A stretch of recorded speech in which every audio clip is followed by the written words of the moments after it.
Okay, let's start. See, so this was experimental setup to study photoelectric emission, and yesterday we have started seeing some of the important observations. Like first one was, पहला हमने क्या देखा था? Variation of frequency with photocurrent. ये कल हमने देखा था. Versus frequency, right? So क्या notice किया था हमने? What we have noticed is at certain frequency, पहले तो frequency जब कम होती है तो photo current आता ही नहीं, right? फिर एक frequency पे जाके photo current suddenly start होता है and becomes constant. एक बार emission start हो जाता है, उसके बाद current is nearly independent of frequency. Then अगर आप intensity बढ़ा देते हो, frequency फिर से 0 से start करके higher intensity का current लाओगे, light लाओगे, तो current ज़्यादा आता है, right? Again, here if you increase the intensity, current increases, but remains nearly constant once emission starts, right? ये last lecture में हमने पढ़ा था. हाँ सर. तो ये जो frequency है, इसको बोलते हैं हम लोग threshold frequency, nu naught. This is threshold frequency. What is that? It's a minimum frequency at which photoelectric emission starts. This is minimum frequency at which photoelectric emission starts. So threshold frequency is minimum frequency of radiations at which photoelectric emission starts. Emission starts. And इसके ऊपर कोई भी frequency होगी तो photoelectric emission चलता रहे. उससे कम कोई frequency रहेगी तो emission बंद हो जाएगा. तो for any frequency lesser than nu naught, photocurrent is 0. Photocurrent is 0, and for any frequency greater than nu naught, emission takes place. Photocurrent takes place. Photocurrent exists. So, for any frequency greater than threshold frequency, photoelectric emission takes place. But for a frequency lesser than threshold frequency, photoelectric emission does not take place. Right? ये हो गया आपका threshold frequency. Now, we know light is electromagnetic wave, right? So wave has a frequency as well as there is a corresponding wavelength, right? So इसी के corresponding जो wavelength होती है उसको बोलते हैं threshold wavelength. So what is threshold wavelength? A similar definition is there. The only thing is minimum की जगह maximum लिखा होगा, क्यों वो भी समझाता. So threshold frequency के corresponding जो wavelength होता है, that is known as threshold wavelength. So threshold wavelength is what? Maximum wavelength.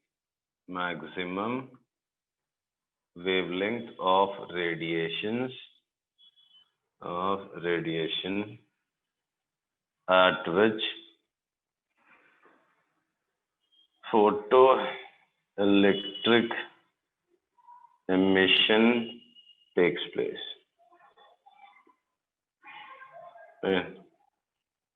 The maximum wavelength at which photoelectric emission takes place is known as threshold wavelength, or you can say it as wavelength corresponding to radiation with threshold frequency, right? अच्छा, frequency और wavelength को कैसे relate करते हैं? How do we relate frequency and wavelength? Say, for any wave, frequency and wavelength are related by which formula?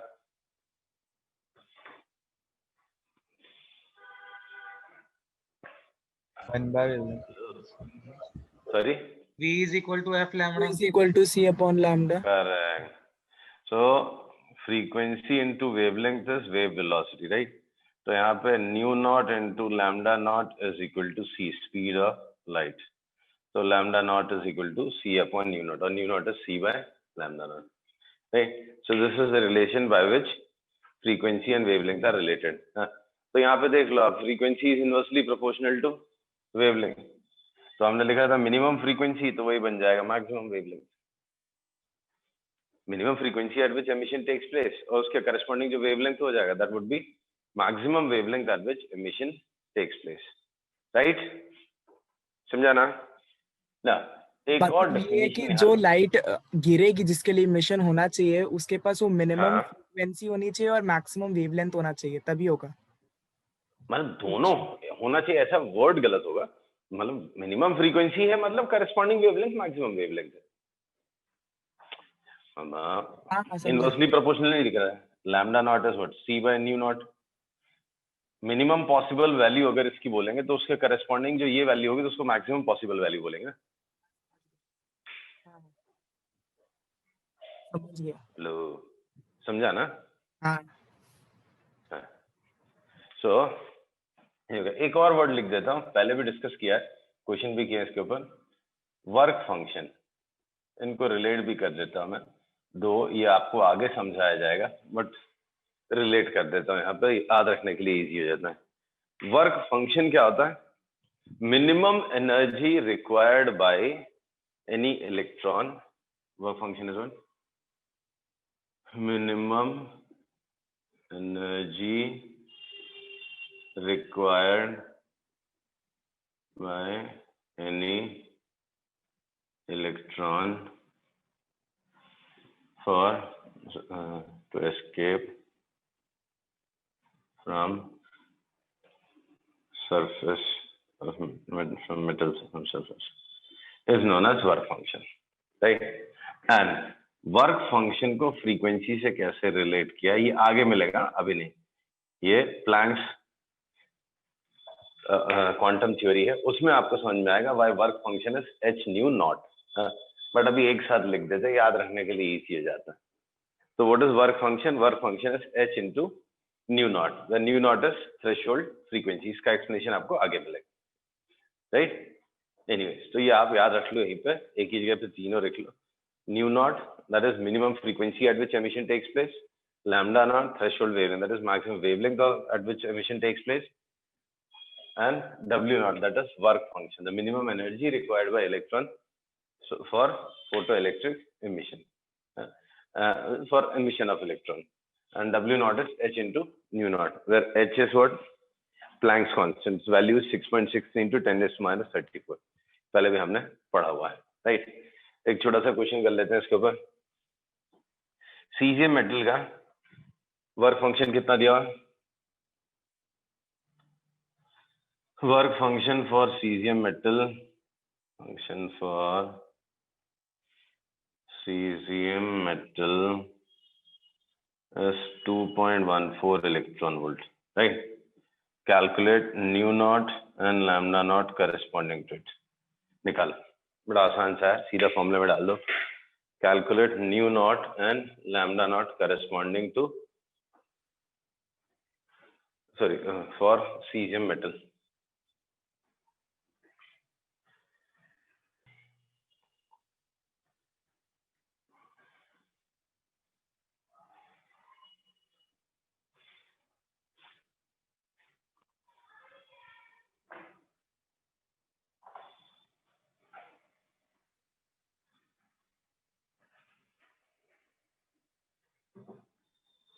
Sir, threshold frequency 0.51 into 10 raised to 15 है और lambda naught 5.79 to 10 raised to minus 7 है। Okay, so new not क्या हो गया? W naught by H। W naught कितना है? 2.14 into 1.6 into 10 raised to minus 19 हो गया, upon H। H 2.6 into 10 raised to minus 34, तो ये जाके हो जाएगा 15, ये हो गया 20/3 के ऊपर 4.8, कितना आया था? ये कैलकुलेट करूँ मैं, 2.14 को मैं ले लूँ कितना? 2 + 1 / 9, 19/9, 1.6, 8/5, 0.5, 20/3 this is 3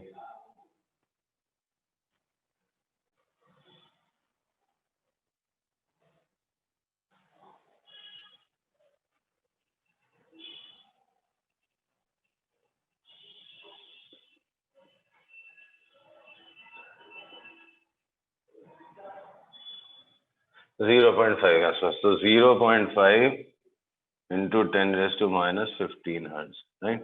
So 10 raised to 15. So 5 into 10 raised to 14 hertz हो गया, right? And so I can say it is 5 into 10 raised to 14 hertz. ये हो गया आपका threshold figure. Lambda naught is C by nu naught. So 3 into 10 raised to 8 upon 5 into 10 raised to 14. That is 0.6 approximately into 10 raised to minus 6. So 6 into 10 raised to 7 minus 7 meter. That's your answer. 600 nanometer के आसपास answer होगा. Okay, clear है? Hello? हाँ sir. Okay. हाँ sir. Next observation. तो ये हो गया आपका फर्स्ट ऑब्जर्वेशन. ठीक, हमने क्या चेंज करके देखा? Frequency of radiation. ठीक. नाउ सेकंड इंटेंसिटी देखते हैं. Photo current versus intensity. Photo current versus intensity. Right, ये थोड़ा आपको लॉजिकल शायद लगे भी. क्या क्या होना है? इंटेंसिटी ऑफ रेडिएशन बढ़ा दिया. तो इंटेंसिटी ऑफ रेडिएशन बढ़ा दिए तो क्या हो गया? ज्यादा इलेक्ट्रॉन इजेक्ट होंगे, ज्यादा इलेक्ट्रॉन इजेक्ट होंगे. हाँ, मतलब आप बिल्कुल भी फोटोन थ्योरी पे बिलीव मत करके चलो. अभी तो हम लोग फोटोन थ्योरी जानते ही नहीं, थोड़ी देर के बाद समझेंगे. नहीं, अगर मैं अपनी वेव थ्योरी भी कंसीडर करके चलूं तो मुझे लॉजिकल लगता है. क्यों लगता है? इंटेंसिटी बढ़ा दिया मतलब क्या बढ़ा दिया? More energy per unit area per unit time. तो ज्यादा एनर्जी आ रही है उस मेटल सरफेस पे, राइट? हेलो? हाँ. तो ज्यादा एनर्जी आ रही है तो लग रहा है कि हाँ ठीक है, फिर ज्यादा इलेक्ट्रॉन्स बाहर आएंगे. ज्यादा एनर्जी अगर इलेक्ट्रॉन्स को मिल रही है तो ज्यादा इलेक्ट्रॉन शायद बाहर आएंगे और एमिशन बढ़ रहा है. ऐसा ठीक है, लॉजिकल लगता है. अगर इंटेंसिटी 0 कर दी मतलब लाइट आ ही नहीं रही है, नियरली मतलब वेरी डिम और नियरली 0 इंटेंसिटी, तो लाइट है ही नहीं. तो लाइट है ही नहीं तो करंट आएगा नहीं.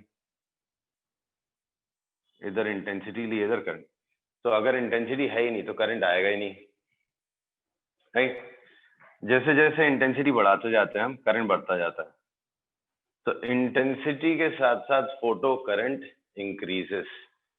तो photo current increases, photo current increases with increase in intensity.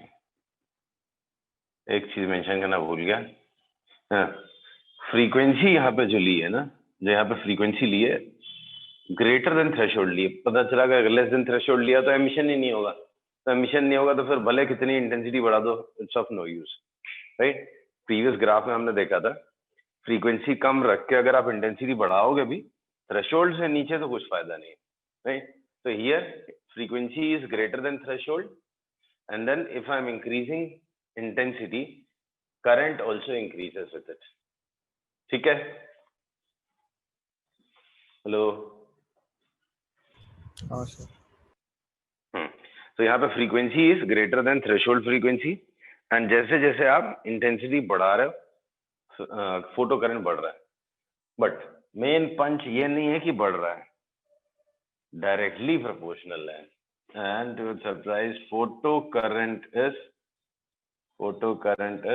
Directly proportional, not only increasing. Actually mathematical relation भी है, directly proportional to intensity. Right? मतलब double the intensity, double is the current. Triple the intensity, triple is the current. 4 times the intensity, 4 times the current. ऐसा. Right? So intensity is directly proportional. That is graph of photo current versus intensity is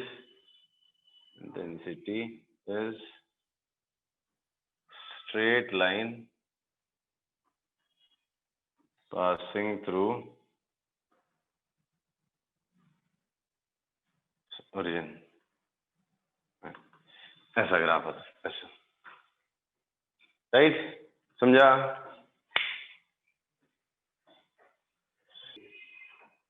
हाँ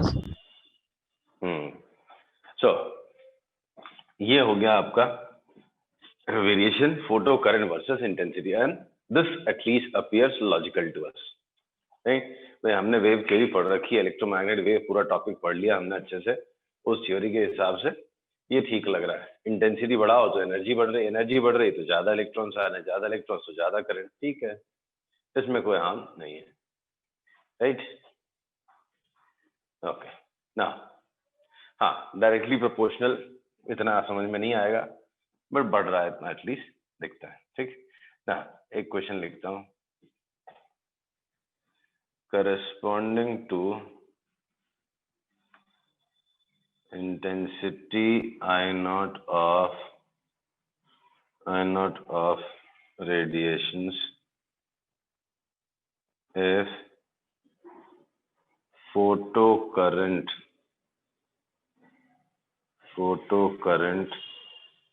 be 2 ampere, find current 2 ampere, कुछ ज्यादा लिख दिया, 2 milli ampere, find current corresponding to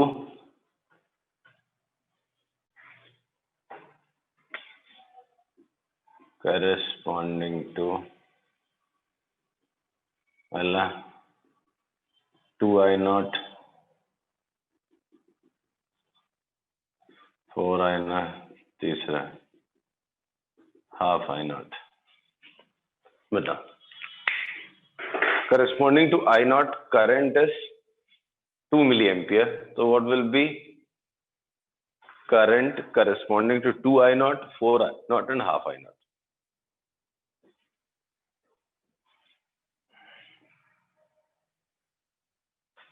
low बोल गया क्या? Directly proportional क्या होता है सर? मतलब सर 2I नॉट मतलब जितना वो इंटेंसिटी डबल कर दी, उतना सर वो भी जैसे 4 मिली एम्पियर होगा क्या सर? तो 2I नॉट बस हो गया, उतना ही तो बोलना है, और क्या सोच में दिमाग लगाना।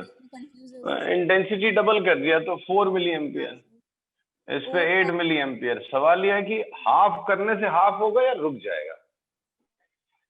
आई नॉट पे 2 मिली एम्पियर है, तो आई नॉट से कम कर दिया, इस बार हाफ कर दिया, तो एमिशन होगा या नहीं होगा? होगा तो फिर कितना होगा?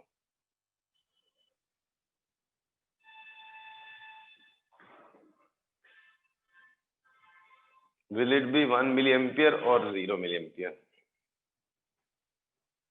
वन ना, सिर्फ ग्राफ, सॉरी 1 होगा ना? लो 1 होगा, सिर्फ ग्राफ पे ध्यान दो ना, वो फ्रीक्वेंसी के लिए ऐसा होता है कि इतने पे इतना, तो उससे कम पे नहीं होगा करंट, राइट? तो यहाँ पे 1 मिली एम्पियर ही होगा, राइट? हाँ। So this is second observation, right? Now next one, third है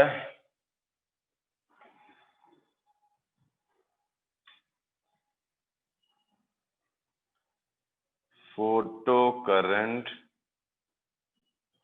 versus potential difference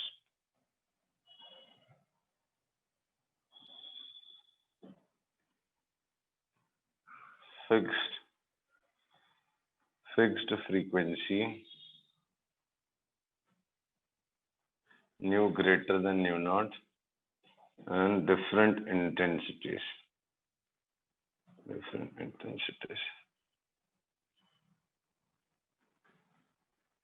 I1 being less than I2 being less than I3, yeah. तो ग्राफ किसको बनाना है? Photo current versus potential difference. मतलब क्या, जो radiation हम लोग डाल रहे हैं ना, those radiations are of frequency slightly greater than nu naught, मतलब फोटो करंट स्टार्ट होगा। इंटेंसिटी अभी फिलहाल फिक्स रखी है, पोटेंशियल डिफरेंस चेंज कर रहा हूं। If you see here this is maintained at some potential, ठीक। सपोज करो ये 0 था, जस्ट एक एग्जांपल, और ये 100 है, तो ये प्लेट को मैंने 0 पे रखा हुआ, that means this plate is at 0 and initially this plate is at 100।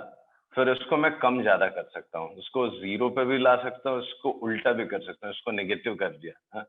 Sorry ये 0 है ना, सॉरी ये 50 पे बीचों बीच पे समझा, ये 50 में, तो इसके कंपैरिजन में ये पॉजिटिव है। फिर कम करते करते ये भी 50 कर दिया, मतलब पोटेंशियल डिफरेंस नहीं भी रख सकता मैं, इसको नीचे भी ले जा सकता हूँ मैं, किसको, कलेक्टर प्लेट को, राइट। कैथोड वाली जो प्लेट है जिससे इलेक्ट्रॉन निकल रहे हैं, उसको फिक्स पोटेंशियल पे रखा हुआ है 50, राइट। हेलो,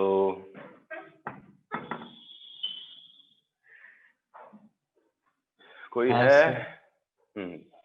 समझा आपको क्या बोल रहा हूं मैं? Photo current versus potential difference. ये प्लेट को मैंने एक कांस्टेंट पोटेंशियल पे रखा हुआ है, ये प्लेट का पोटेंशियल वेरी करा रहा हूँ यहाँ से यहाँ तक,